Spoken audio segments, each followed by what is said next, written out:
কিছুক্ষণ আগেই একটা তথ্য আমরা শুনতে পেলাম যে ভারতে যে শিক্ষামন্ত্রী যার পদত্যাগের দাবিতে দীর্ঘ কয়েক সপ্তাহ ধরে দিল্লি সহ ভারতের প্রায় সব জায়গায় ছাত্র জনতা যে আন্দোলন গড়ে তুলেছিল, সে আন্দোলনের মুখে সেই শিক্ষামন্ত্রী পদত্যাগ করতে বাধ্য হয়েছেন।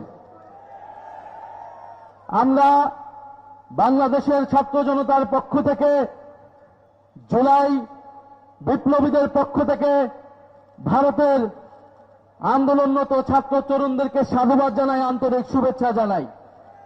আমরা মনে করি দেশ থেকে দেশে এই যে তরুণদের উত্থান, তরুণরা জেগে উঠছে, রাজপথে অন্যায় বৈষম্য বিরুদ্ধে কথা বলছে, এটা জুলাই বিপ্লবের ধারাবাহিকতা।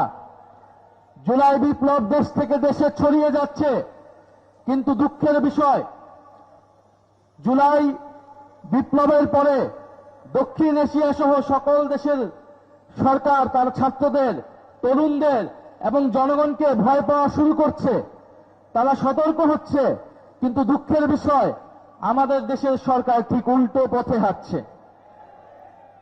দুঃখের বিষয়, যেই দেশে জুলাই বিপ্লবের ফলে সরকার পতন হয়েছিল এবং নির্বাচনের পরবর্তীতে যে সরকার এসেছে, আমরা আশা করেছিলাম এই নতুন সরকার, নির্বাচিত সরকার জনরায়ের প্রতি শ্রদ্ধাশীল হবে, ছাত্র তরুণদের প্রতি শ্রদ্ধাশীল হবে। কিন্তু আমরা দেখলাম যে জনগণের রায়কে তারা ক্ষমতায় এসেই অবজ্ঞা করা শুরু করেছে। 70% জনগণ গণভোটে যে গণরায় দিয়েছে সংস্কারের পক্ষে, জুলাই সনদের পক্ষে, সেই রায়কে তারা অবজ্ঞা করছে। যেখানে ভারতের সরকার তার ছাত্র তরুণদের আন্দোলনের মুখে পরাজিত হয়েছে, মাথা নত করতে বাধ্য হচ্ছে, এবং অন্য সব জায়গায় জনগণের রায়ের প্রতি সরকার শ্রদ্ধাশীল হচ্ছে।